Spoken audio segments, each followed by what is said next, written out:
നല്ല ദൈവമാണെന്നേശുനാഥനേ, പാത്രഹീനനാകുമെന്നെ ചേർത്തണച്ചു നീ. കീർത്തനമാണെൻ്റെയുള്ളിൽ ഓർത്തു ചൊന്നത്, ഇത്രയേറെ സ്നേഹമേകാൻ എത്രയുള്ളു ഞാൻ. കീർത്തനമാണെൻ്റെയുള്ളിൽ ഓർത്തു ചൊന്നത്, ഇത്രയേറെ സ്നേഹമേകാൻ എത്രയുള്ളു ഞാൻ. എത്ര നല്ല ദൈവമാണെന്നേശുനാഥനേ.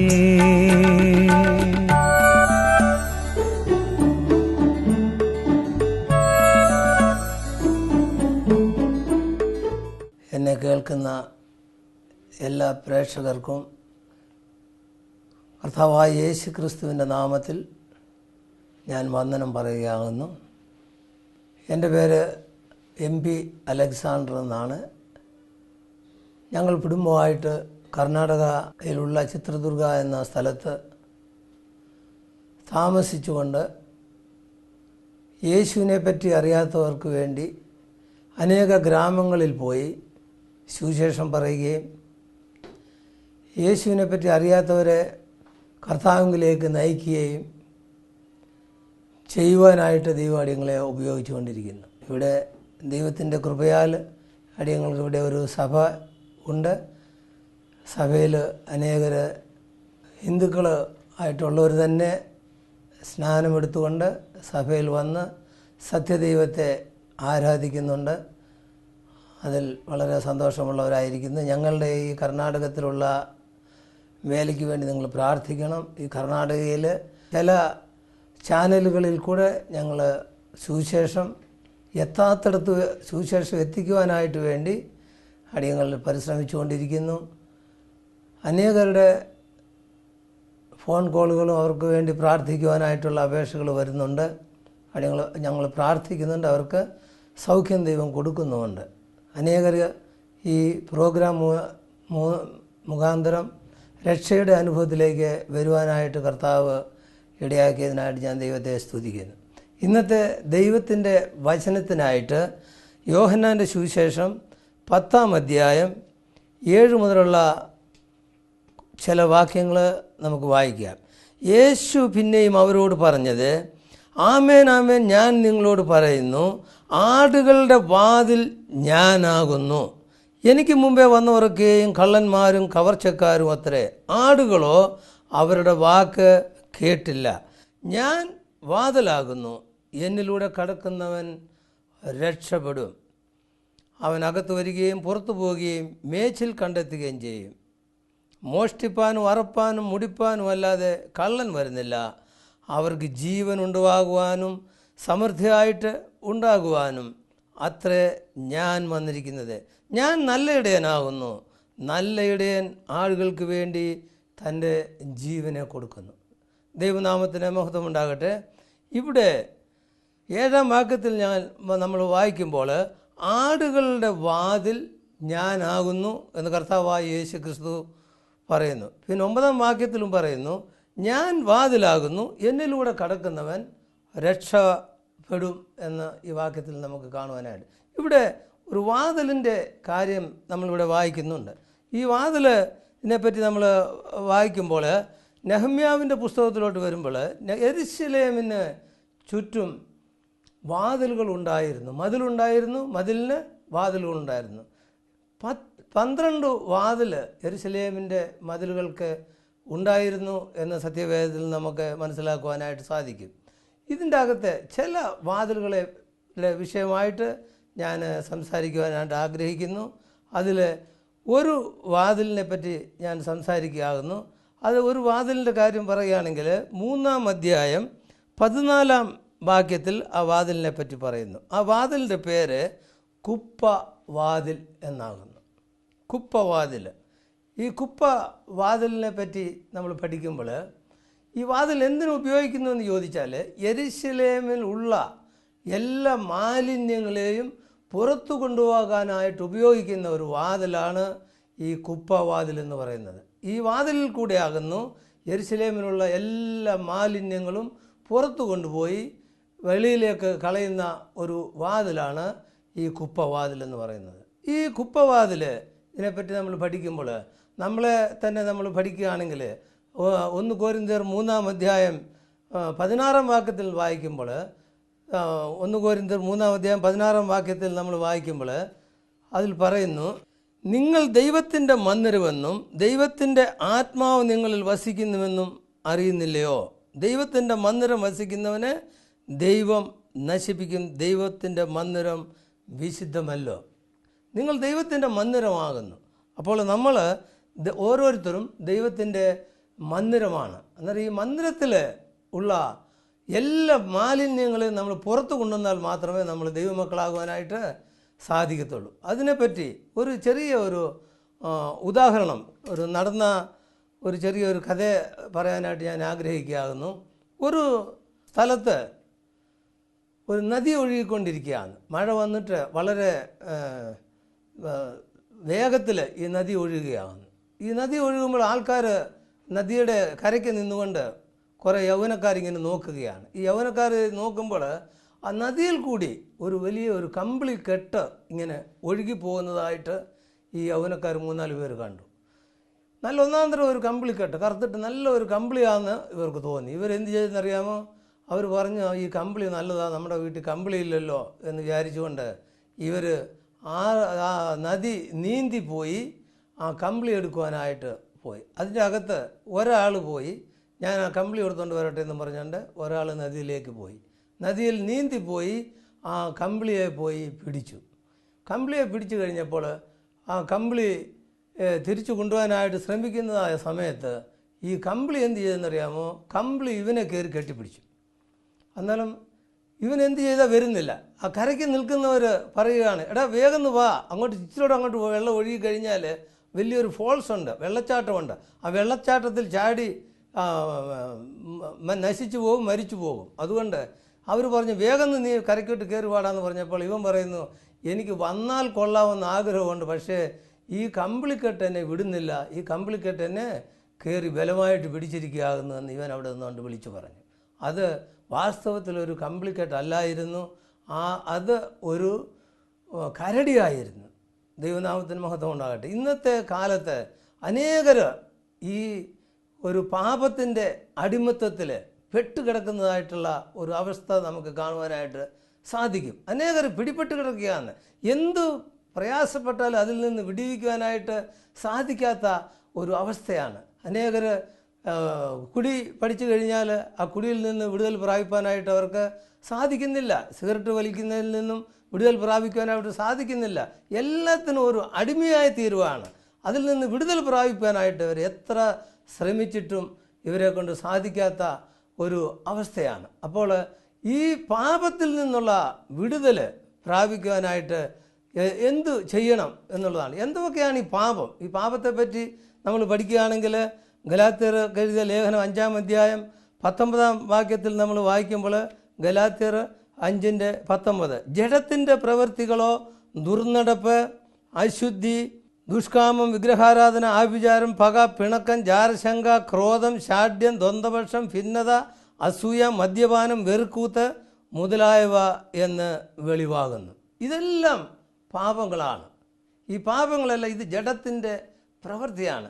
ഇതിൽ ജനങ്ങൾ മുങ്ങിക്കിടക്കുകയാണ്. ഇതിൽ നിന്ന് വിടുവിക്കുവാനായിട്ട് അവരെ കൊണ്ട് സാധിക്കുന്നില്ല.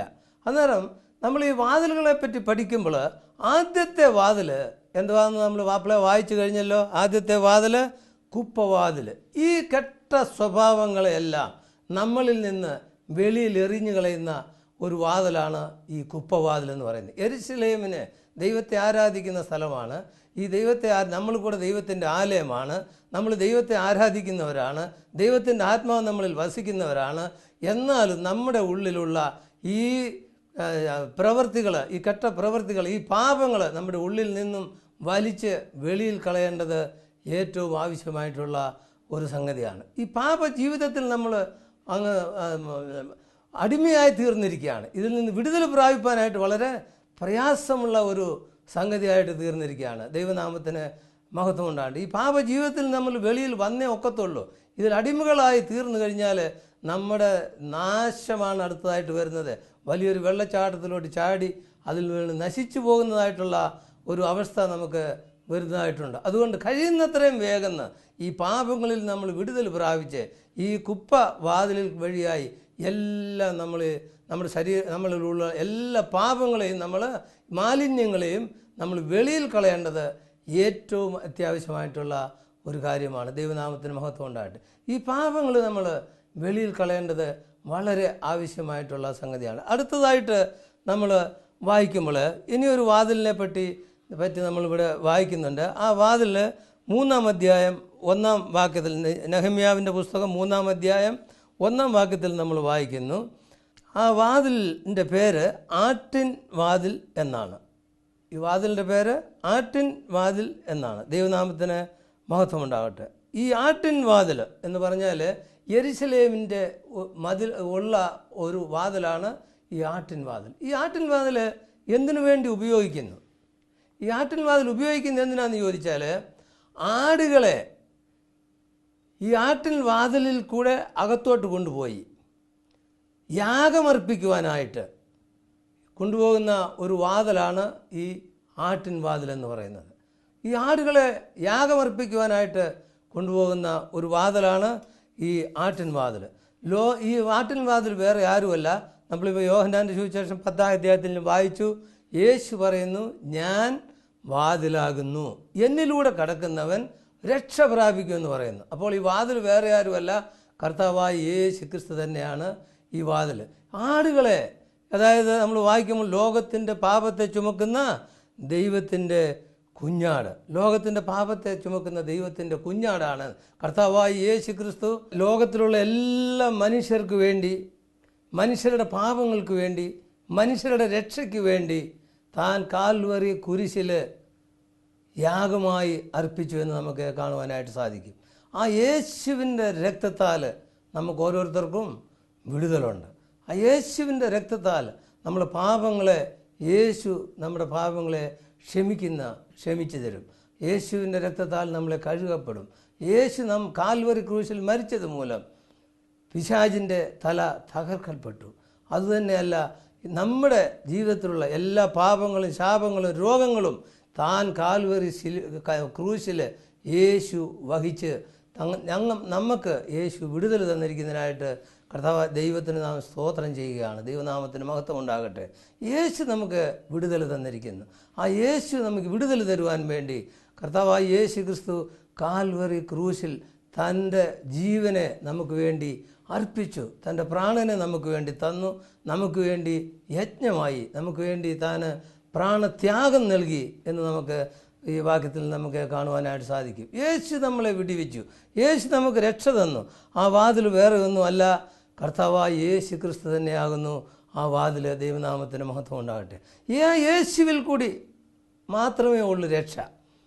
ആര് ആ യേശുവിൽ വിശ്വസിക്കുന്നുവോ, യേശുവെ നീ അടിയങ്ങളുടെ പാവങ്ങൾക്ക് വേണ്ടി നീ കാൽവറി ക്രൂശിൽ മരിച്ചല്ലോ, നിൻ്റെ രക്തം അടിയന് വേണ്ടി ചൊരിഞ്ഞു, നിൻ്റെ രക്തത്താൽ അടിയനെ കഴുകണമേ, നിൻ്റെ രക്തത്താൽ അടിയനെ ശുദ്ധീകരിക്കണമേ എന്ന യേശുവിനോട് നമ്മൾ ചോദിച്ചാൽ യേശു തൻ്റെ രക്തത്താൽ നമ്മളെ കഴുകി ശുദ്ധീകരിച്ച് ദൈവമക്കളാക്കി നമ്മളെ മാറ്റും. ദൈവനാമത്തിന് മഹത്വം ഉണ്ടാകട്ടെ.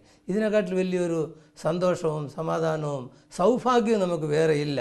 ആ യേശുവിൻ്റെ രക്തത്താൽ യേശു നമ്മളെ കഴുകി ശുദ്ധീകരിച്ച് ദൈവമക്കളാക്കി നമ്മളെ മാറ്റുന്നതാണ്. ദൈവനാമത്തിന് മഹത്വം ഉണ്ടാകട്ടെ. ഇപ്പോൾ നമ്മൾ 2 വാതിലിനെ പറ്റി പഠിച്ചു. ഒന്നാമത്തെ വാതിൽ കുപ്പവാതിൽ. ഈ കുപ്പവാതിൽ എന്ന് പറഞ്ഞാൽ നമ്മുടെ ശരീരത്തിലുള്ള എല്ലാ മാലിന്യങ്ങളും വെളിയിൽ കളയുക, എന്നിട്ട് കർത്താവായ യേശു ക്രിസ്തുവിൻ്റെ രക്തത്താൽ നമ്മളെ കഴുകി ശുദ്ധീകരിക്കുക. യേശുവിനോട് നമ്മൾ പ്രാർത്ഥിക്കുക, യേശുവേ ഞാൻ പാപിയാകുന്നു, എൻ്റെ പാപങ്ങളെ നിൻ്റെ രക്തത്താൽ കഴുകണമേ, ശുദ്ധീകരിക്കണമേ എന്ന് നമ്മൾ യേശുവിനോട് പ്രാർത്ഥിച്ചാൽ യേശു നമ്മുടെ പാപങ്ങളെ കഴുകി ശുദ്ധീകരിച്ച് ദൈവത്തിൻ്റെ മക്കളാക്കി നമ്മളെ മാറ്റും. അതാണ് 2ാമത്തെ വാതിലായ ആട്ടുവാതിലെന്ന് നമ്മൾ കാണുവാനായിട്ട് സാധിക്കുന്നത്. 3ാമത്തെ ഒരു വാതിലുണ്ട്. അത് 3-ാം അധ്യായം 15-ാം വാക്യത്തിൽ ആ വാതിലിനെ പറ്റി നമുക്ക് കാണുവാനായിട്ട് സാധിക്കും. ആ വാതിലിൻ്റെ പേര് ഉറവ് വാതിൽ എന്നാണ്. ദൈവനാമത്തിന് മഹത്വം ഉണ്ടാകട്ടെ. ഉറവ് വാതിൽ.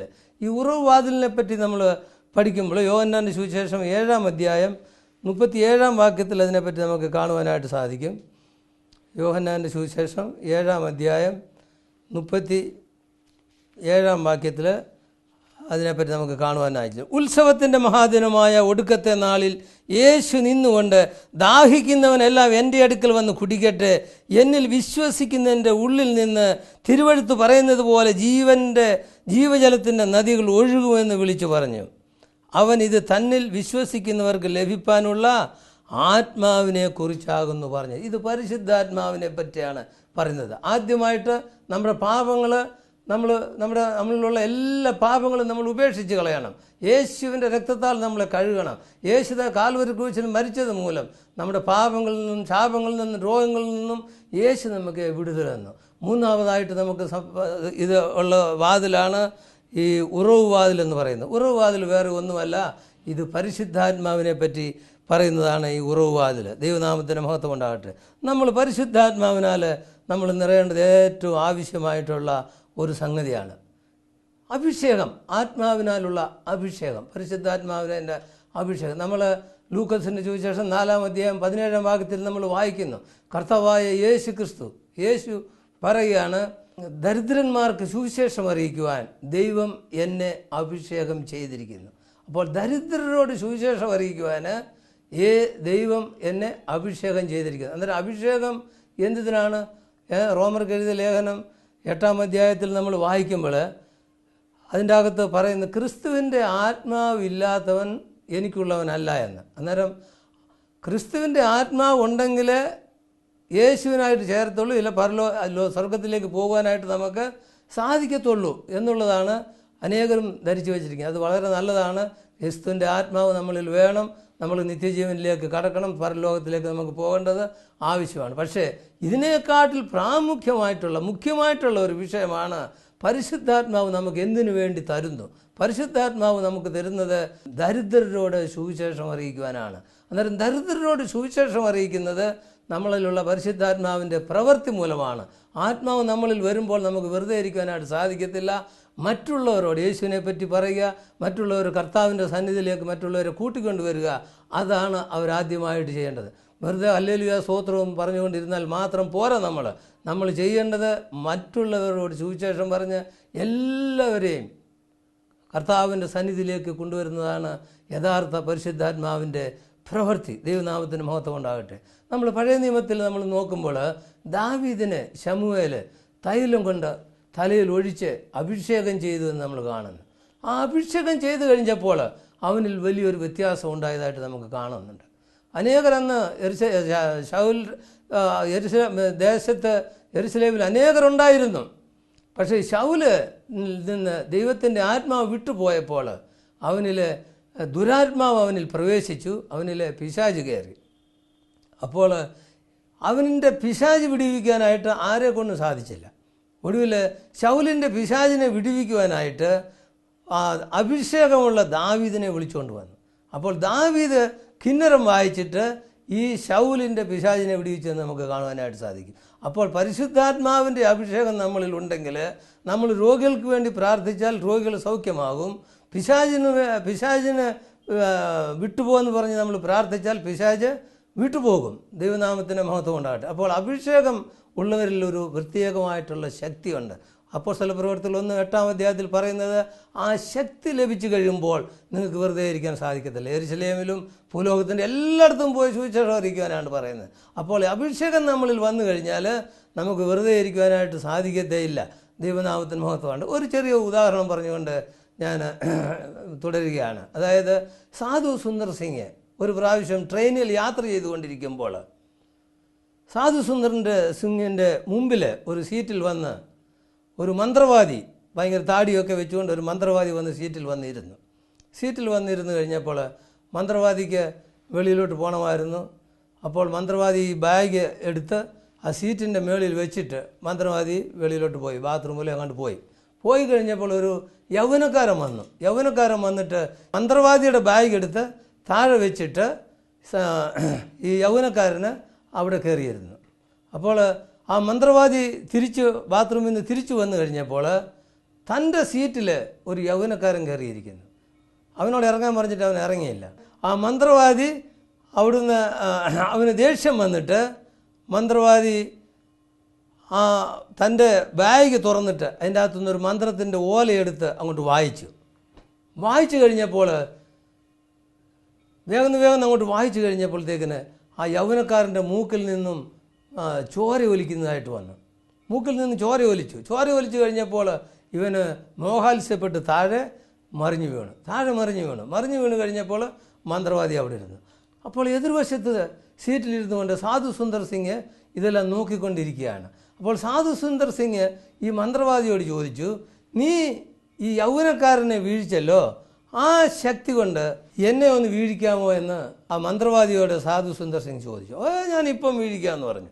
ആ മന്ത്രവാദി എന്ത് ചെയ്യുന്നറിയാമോ, ഓലയെടുത്ത് വളരെ പിന്നെയും വായിക്കാൻ തുടങ്ങി. വായിച്ചു കഴിഞ്ഞപ്പോൾ എന്ത് സംഭവിച്ചതെന്നറിയാമോ, ഇവൻ വായിച്ചു കൊണ്ടിരുന്നപ്പോൾ തന്നെ ആ മന്ത്രവാദി പെട്ടെന്ന് തൻ്റെ മൂക്കിൽ തന്നെ കയറി കൈ പിടിക്കുകയും തൻ്റെ മന്ത്രവാദിയുടെ മൂക്കിൽ നിന്ന് ചോര വരികയും ചെയ്തു. അപ്പോൾ മന്ത്രവാദി പറഞ്ഞു, ഇല്ല, എന്നെ കൊണ്ട് സാധിക്കത്തില്ല, നിന്നിലൊരു ശക്തിയുണ്ട്, ആ ശക്തിയെ താണ്ടാൻ എൻ്റെ മന്ത്രം കൊണ്ട് സാധിക്കുന്നില്ല എന്ന് പറഞ്ഞു. ദൈവനാമത്തിന് മഹത്വം കൊണ്ട്. അത് വേറെ ആരുമല്ല, അതാണ് പരിശുദ്ധാത്മാവിൻ്റെ ശക്തി എന്ന് പറയുന്നത്. പരിശുദ്ധാത്മാവുള്ളവൻ്റെ മുമ്പിൽ ഒരു ശക്തിക്കും ഒരു മന്ത്രവാദത്തിനും ഒന്നും ചെയ്യുവാനായിട്ട് സാധിക്കയില്ല. ദൈവനാമത്തിന് മഹത്വം ഉണ്ടാകട്ടെ. പാമ്പുകളെയും തേളുകളെയും ശത്രുവിൻ്റെ സകലത്തെ ബലത്തെയും ചവിട്ടുവാനായിട്ട് നമുക്ക് അധികാരം തന്നിരിക്കുന്നതാണ്.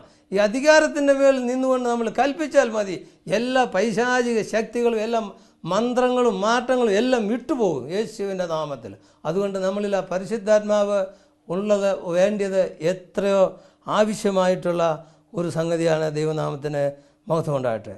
ഇനി ഒരു വാതിലിൻ്റെ കാര്യം കൂടെ പറഞ്ഞ് ഞാൻ നിർത്താം. ഇനി സമയം നമ്മുടെ അതിക്രമിച്ചിരിക്കുന്നതിനാൽ 3-ാം അധ്യായം 28-ാം വാക്യം കൂടെ നമുക്ക് വായിക്കാം. 28-ാം വാക്യത്തിൽ വായിക്കുന്ന കുതിരവാതിൽ എന്ന് പറഞ്ഞു കഴിഞ്ഞാൽ പരിശുദ്ധാത്മാവിൻ്റെ അഭിഷേകം നമ്മളിൽ വന്നു കഴിഞ്ഞാൽ നമ്മളൊരു യുദ്ധക്കളത്തിലേക്ക് എടുത്ത് ചാടുകയാണ്. നമ്മുടെ യുദ്ധം ആരാന്നറിയാമോ? നമ്മുടെ യുദ്ധം, നമ്മളുമായിട്ടുള്ള യുദ്ധം മനുഷ്യരോടല്ല. നമ്മൾ യുദ്ധം ചെയ്യുന്നത് നമ്മുടെ ശത്രുവിനോടാണ് നമ്മൾ യുദ്ധം ചെയ്യുന്നത്. ആരാണ് ഈ ശത്രു?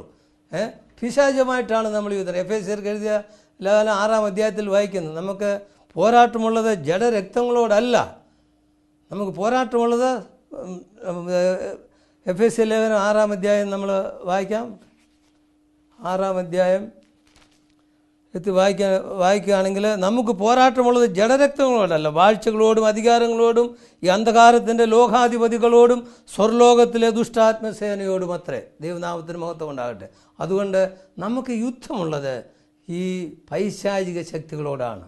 അപ്പോൾ നമുക്ക് യുദ്ധത്തിൽ നമ്മൾ പരിശുദ്ധാത്മാവിൻ്റെ ശക്തിയിൽ ഈ പിശാചിനെ നമുക്ക് തോൽപ്പിക്കുവാനായിട്ട് സാധിക്കും. പിശാചിന് നമ്മളെ ഒന്നും ചെയ്യുവാനായിട്ട് സാധിക്കത്തേയില്ല. ദൈവനാമത്തിന് മഹത്വമുണ്ട്. അതുകൊണ്ട് നമ്മളൊരു യുദ്ധക്കളത്തിലാണ്. ഈ യുദ്ധത്തിൽ നമ്മൾ ജയിക്കും. ജയം നമ്മുടേതാണ്. കാര്യം യേശു നമ്മളോട് കൂടെ ഉണ്ട്.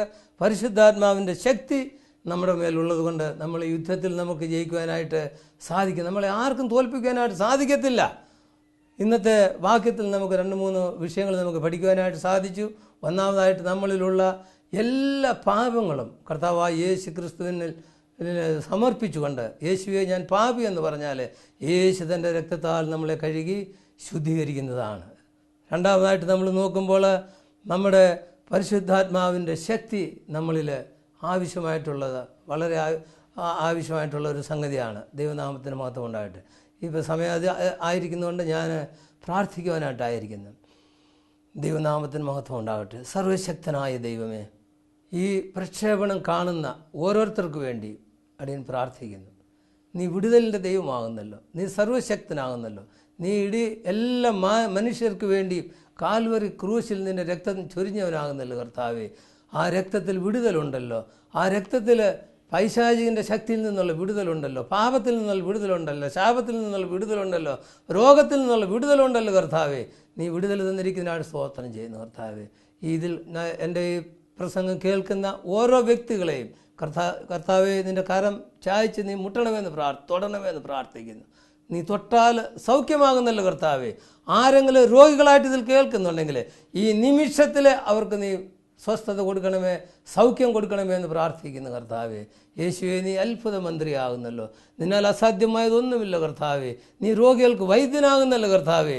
നീ ഈ നിമിഷത്തിൽ തന്നെ തൊടണമേ എന്ന് പ്രാർത്ഥിക്കുന്നു. നീ തൊട്ടാൽ അപ്പോൾ തന്നെ സൗഖ്യമാകുന്നു കർത്താവേ. ഈ പ്രസംഗം കേൾക്കുന്ന ഓരോ വ്യക്തികളെയും, ഓരോ ഹൃദയങ്ങളെയും നീ തൊടണമേ എന്ന് പ്രാർത്ഥിക്കുന്നു കർത്താവേ. തൊട്ടിരിക്കുന്നതിനായിട്ട് നിനക്ക് സ്തോത്രം. പ്രാർത്ഥന കേട്ടിരിക്കുന്നതിനായിട്ട് നിനക്ക് സ്തോത്രം. യേശു ക്രിസ്തുവിൻ്റെ നാമത്തിൽ തന്നെ ആമേൻ. എത്ര നല്ല ദൈവമാണെന്നേശുനാഥനേ.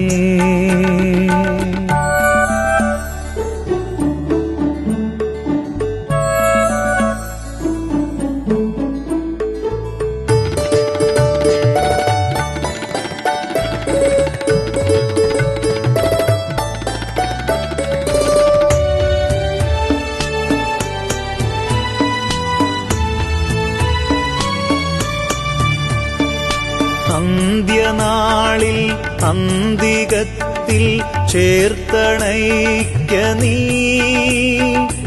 അന്ത്യത്തോളം അതിശയമായി കാത്തുപാലിപ്പാൻ.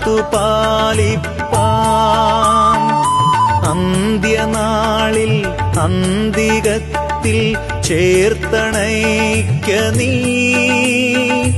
അന്ത്യത്തോളം അതിശയമായി കാത്തുപാലിപ്പാൻ. എന്തു ഞാൻ നിനക്കു മുൻപിൽ അർപ്പിപ്പാനുള്ളൂ, അന്തമില്ല സ്നേഹബന്ധം എന്തതിശയം. എന്തു ഞാൻ നിനക്കു മുൻപിൽ അർപ്പിപ്പാനുള്ളൂ,